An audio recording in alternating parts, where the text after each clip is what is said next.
우리 다 같이 한 마음으로 누가복음 15장 11절 그리고 12절의 말씀 합독해 보도록 하겠습니다. 또 이르시되 어떤 사람에게 두 아들이 있는데 그 둘째가 아버지에게 말하되 아버지여 재산 중에서 내게 돌아올 분깃을 내게 주소서 하는지라. 아버지가 그 살림을 각각 나눠 주었더니. 아멘. 사랑하는 여러분, 인생을 살다 보면 자신의 인생을 스스로 느끼기에 난 참 서글픈 인생을 살았다, 난 참 불쌍하다, 나의 연민에 빠질 때가 있습니다. 그리고 나는 참 피해자라는 생각이 들 때도 있습니다. 사랑하는 여러분, 우리 안에 슬며시 찾아오는 자기 연민, 또한 피해 의식, 그리고 억울함은 이제는 예수님을 만난 사람은 그 모든 감정에서 나와야 되는 겁니다.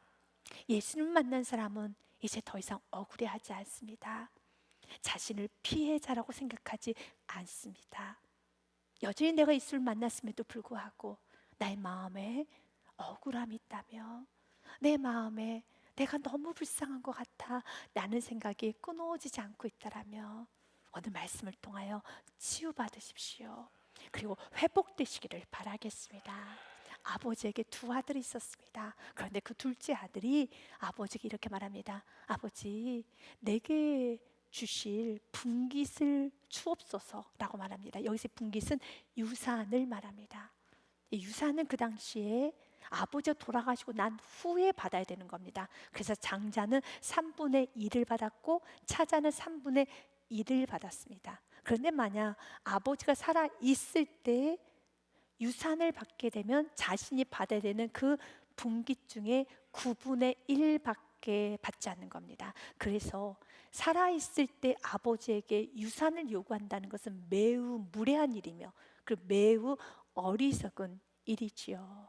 그런데 그 둘째 아들이 매우 무례하게 또한 어리석게 아버지에게 분깃을 요구합니다. 그러나 그 아버지는 자신의 권위를 짓밟았고 자신에게 아픔을 줬던 그 아들에게 살림을 나눠줍니다. 오늘 성경 12절의 말씀에 보면 아버지가 그 살림을 각각 나눠주었더니 라고 되어 있습니다. 유산을 건네준 것입니다. 그런데 오늘 성경에서는 살림이라는 단어를 쓰고 있어요. 특별한 단어입니다. 살림은 생명이라는 뜻을 갖고 있는 헬라어 비오스라는 단어를 쓰고 있습니다. 그에게 생명을 떼어줬다는 겁니다. 무례하게 굴고 아버지에게 아픔을 줬던 그에게 여전히 아버지는 생명을 떼어줍니다. 우리 하나님 아버지가 그렇습니다. 우리가 무례하게 굴고 우리가 참 하나님을 아프게 하여도 여전히 하나님은 우리에게 생명을 주십니다. 예수님께서 십자가에 오르시기 전에 제자들과 마지막 식사를 하게 되죠. 그때 그 마지막 식사를 할 때 예수님께서 제자들에게 떡을 떼면서 이렇게 말씀하십니다. 그들이 먹을 때 예수님께서 떡을 가지사 축복하시고 떼어 제자들에게 주시며 이르시되 받아서 먹으라, 이것은 내 몸이니라 그러십니다. 예수님은 이제 배신하고 배교하고 저주하고 그리고 예수님을 향하여서 온갖 말로 저주스러운 말하며 떠나버릴 모든 제자들에게 또한 예수님을 은 30냥에 팔아넘길 그 제자 가룟 유다에게까지도 예수님은 생명을 내어주십니다. 그렇습니다. 십자가에서 예수님은 죄인을 위해서 생명을 내어주셨습니다. 몸이 찢기셨습니다. 그분이 흘리신 보혈의 피로 우리가 깨끗함을 받은 것입니다. 그래서 이제는 그분의 사랑을 기억하고 돌아와야 되는 것입니다.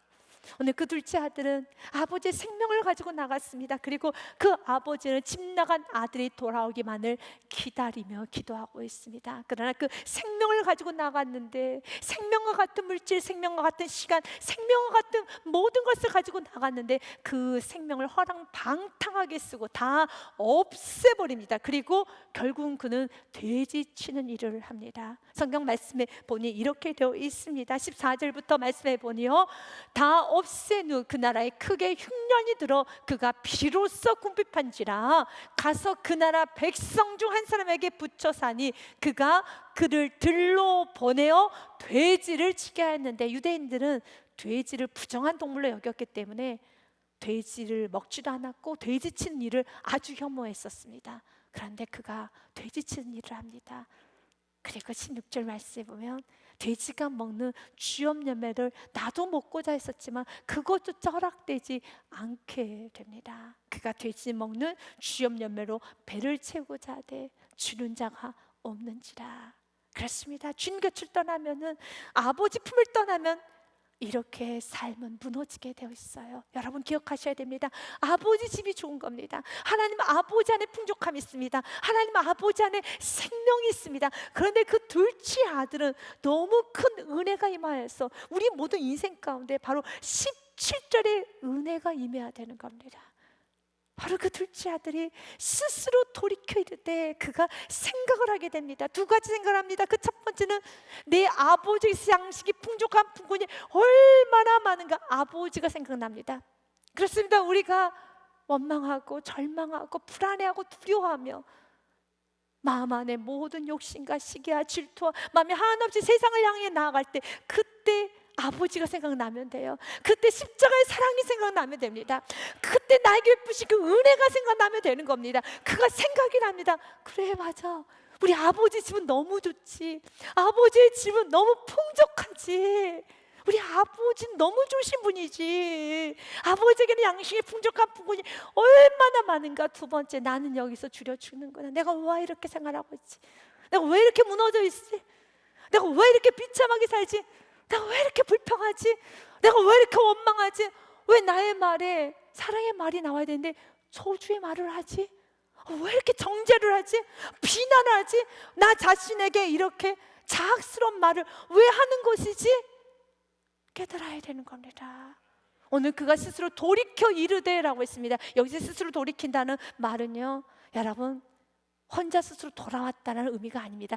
제정신이 들었다라는 의미입니다. 나갔던 정신이 다시 돌아왔다는 의미에서 스스로 돌이켜라고 되는 것입니다. 우리는 스스로 돌이킬 수 없어요. 우리는 일어날 수 힘이 없는 것입니다. 그래서 조금 더 여러분 쉬운 번역 현대인의 성경에 보면 이렇게 되어 있습니다. 그 짓에 그는 제정신이 들어 말하였다. 내 아버지의 집에는 양식이 풍부하여 많은 일꾼들이 먹고도 남는데 난 여기서 굶어 죽는구나. 그래요, 정신이 돌아오면 보입니다. 그래, 정신이 나가 있으면, 세상에 나가 있으면, 정신이 세상 밖으로 나가 있으면, 정신을 놔버리면 내가 지금 무슨 말을 하고 있는가, 내가 지금 무슨 말로 지금 자녀를 죽이고 있는가, 내가 무슨 말로 지금 내 인생을 어둡게 하고 있는가, 내가 지금 무슨 행동을 하고 있는가. 정신을 차려야 돼요. 정신이 나갔기 때문에 그가 지금 돼지 치는 일을 하는 겁니다. 돼지가 먹는 그 쥐염염매를 먹고자 거기서 살고 있습니다. 깨달아야 됩니다. 제정신이 들면요, 내가 여기 왜 있지? 내가 지금 무슨 말을 하고 있는 것이지? 그래서 성경 우리에게 말하는 겁니다. 이제 정신을 차리고 술 취해서 살지 말라는 것입니다. 에베소서 5장 말씀에 보니 이렇게 되어 있습니다.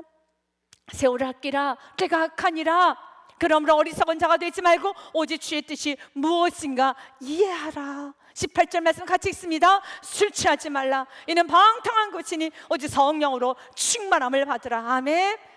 다시 정신이 돌아왔을 때 그 둘째 아들이 아버지가 생각이 났고, 정신이 돌아왔었을 때 자신의 지금 현실을 보게 되었던 것처럼 우리도 정신이 돌아오면 아버지의 사랑을 느끼게 됩니다. 내가 이렇게도 감사할 것이 많은데, 내가 이렇게도 받은 은혜가 많은데 내가 정신이 나가 있었구나, 내가 정말 정신이 나갔기에 이런 말을 했구나, 이렇게도 내가 무너져 있구나. 다시 정신을 차리십시오. 돌아오셔야 되는 겁니다.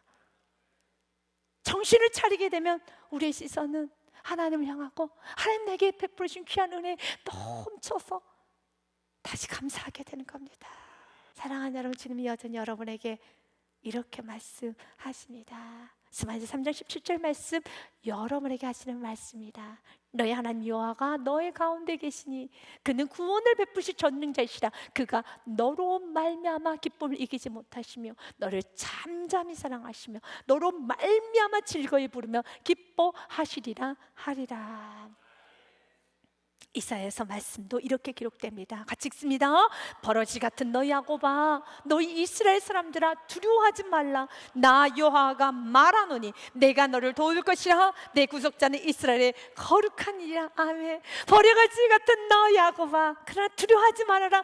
내가 너와 함께 할 것이라. 아멘. 그가 지금 돼지가 먹는 쥐염내매를 먹고자 해도 먹지 못한 인생이 되어버렸을 때도, 버러지 같은 인생을 살고 있을 때도 주님은 외면하지 않으십니다.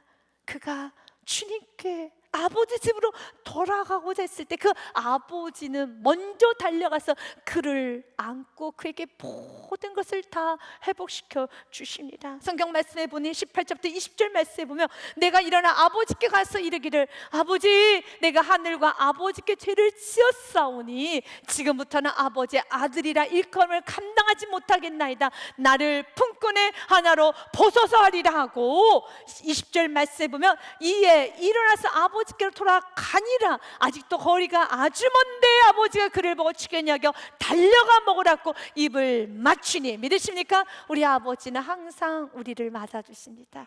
우리에게 필요한 것은 바로 19절의 마음만 필요합니다. 하나님 아버지 나는 품꾼의 하나도 줬사오니 아버지 집에만 있으면 참 좋겠습니다. 그 마음만 있으면 되는 겁니다. 그러면 모든 건 다 회복됩니다. 사랑하는 여러분, 가정이 회복되기 원합니까?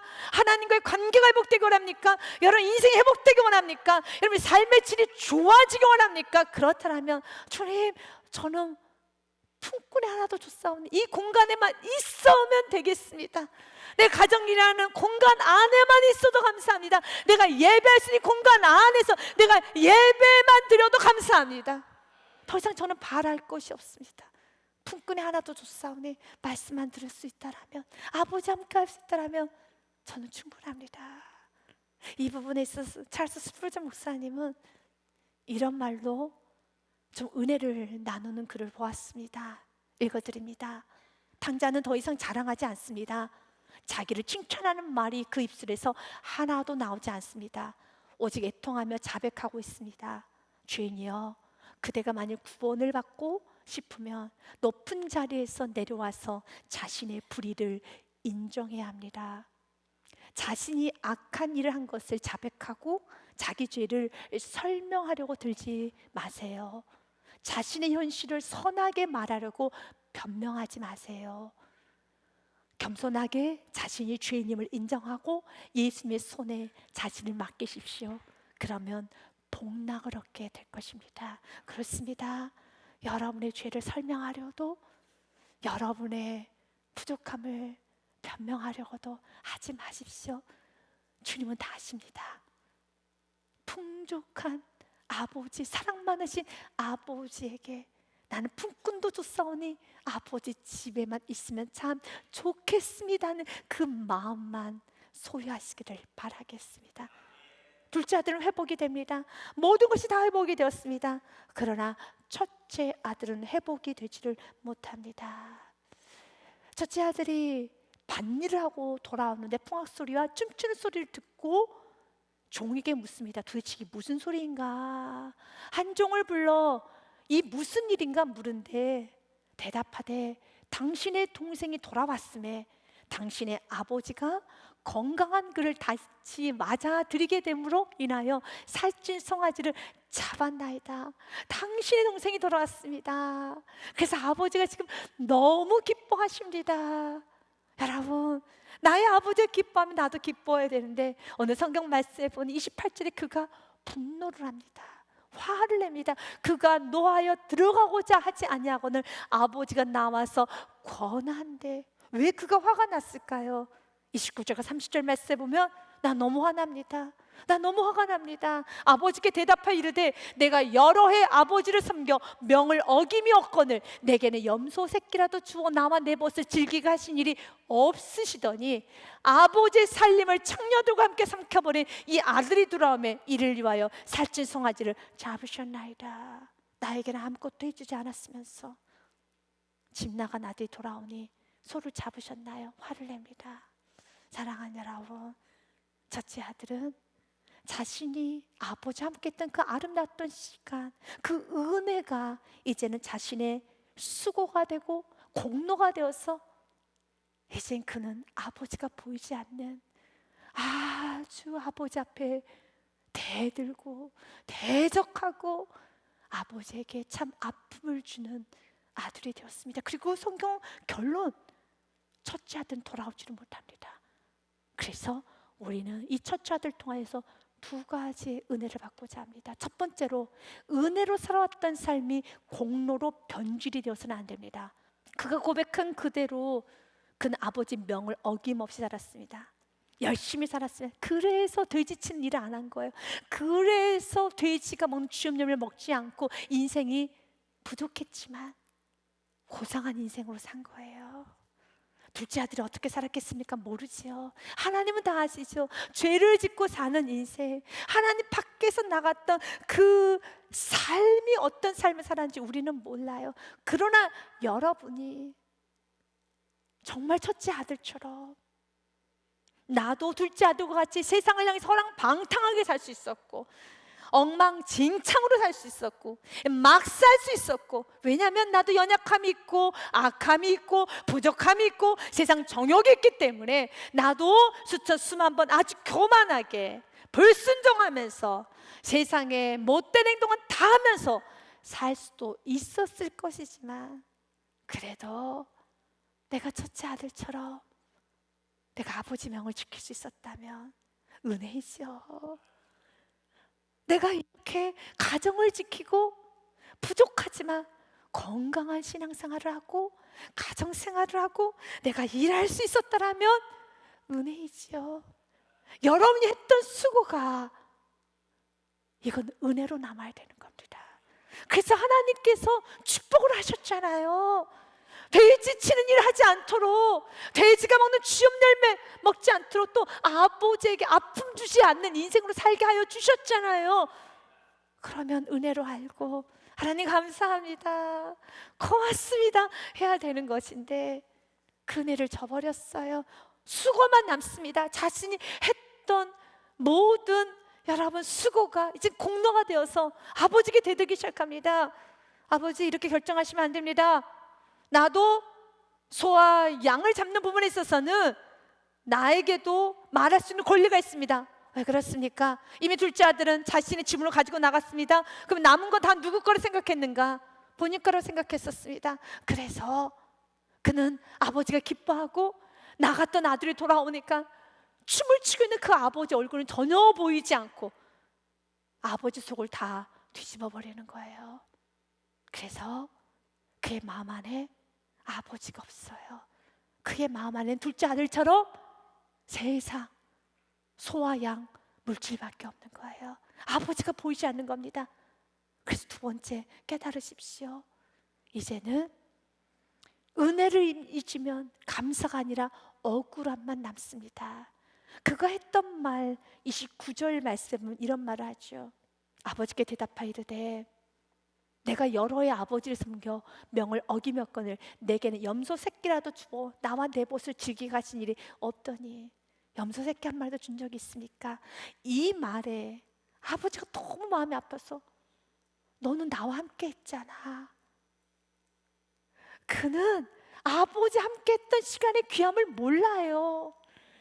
이렇게 내가 건강하게 신앙생활하고 내가 가정 안에서 살 수 있고 내가 이렇게 정말 일할 수 있는 것에 대한 감사를 몰라요.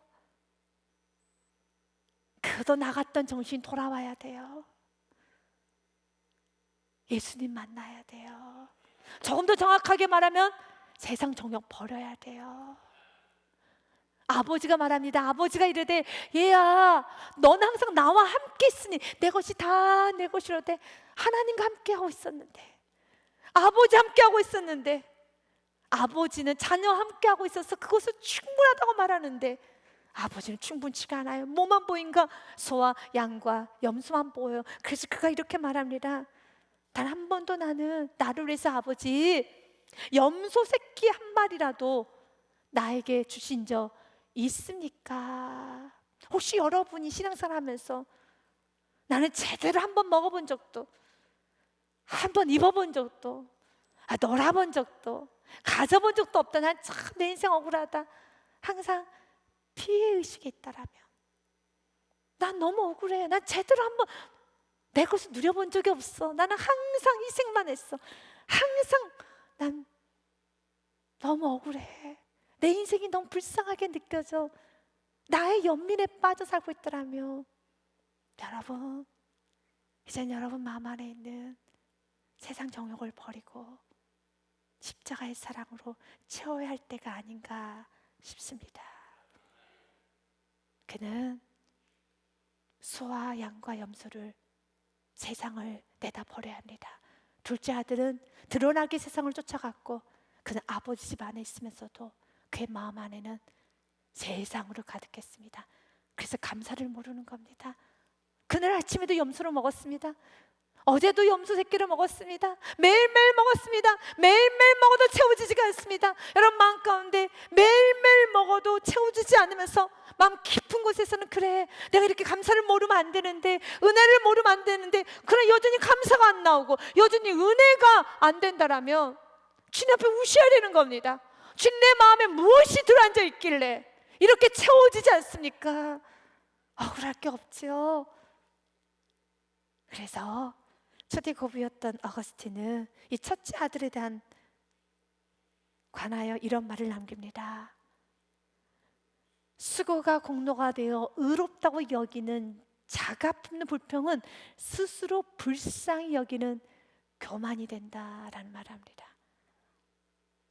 예수를 만나면 내가 불쌍하게 느껴지는 게 아니라 주님 나 같은 죄인이 참 인생을 끊임없이 엉망진창으로 우울하게 살 수밖에 없는 내가 이렇게 살고 있네요. 참 감사합니다. 할 수 있어야겠죠. 조금 더 인용해 보겠습니다. 헨리 나우엔은 이런 말을 합니다. 억울함을 내려놓지 못하면 우리는 구원을 받았어도 언제나 사랑받지 못한 사람으로 남게 돼요. 마치 첫째 아들처럼요. 여러분 이제는 자기 연민, 피해의식, 억울함에서 나와서 정말 감사합니다. 난 사랑 많이 받았습니다. 은혜를 참 잘 살아왔습니다. 하나님 나를 지켜주셔서 감사합니다. 이제 나의 남은 인생 하나님을 위해서 더 많이 사랑하고 더 섬기며 살겠습니다. 이제는 우리의 고백이 사도 바울처럼 이제 나의 인생에 오직 그리스도만 존귀하게 되면 아버지께서 오늘 웃으시니 내가 너무 좋아요. 아버지께서 웃으시니 내가 오늘 너무 행복해요 라고 말할 수 있는 인생으로 우리가 살아가기를 바라겠습니다. 우리 같이 고백합니다. 나의 간절한 기대와 소망을 따라 아무 일에든지 부끄러워하지 아니하고 지금도 전과 같이 온전히 담대하여 살든지 죽든지 내 몸에서 그리스도가 존귀하게 되게 하려 하나니 이는 내게 사는 것이 그리스도니 죽는 것도 유익함이라. 하나님 나의 인생 My life is so wonderful. 나의 인생은 너무너무 황홀합니다. 좀 가난해도 좀 부족해도 나에게 장애가 있어도 내가 이렇게 저렇게 살았어도 그러나 내가 주님을 만났기에 나의 인생은 It's so beautiful. 너무 황홀합니다 라고 말할 수 있는 매 순간 그런 고백으로 한방 웃음을 가지고 다음 세대를 여러분 품을 수 있는 우리 사랑하는 부모님, 또 사랑하는 우리 어른들, 또 우리 모두가 되기를 주님의 이름으로 축복 드립니다.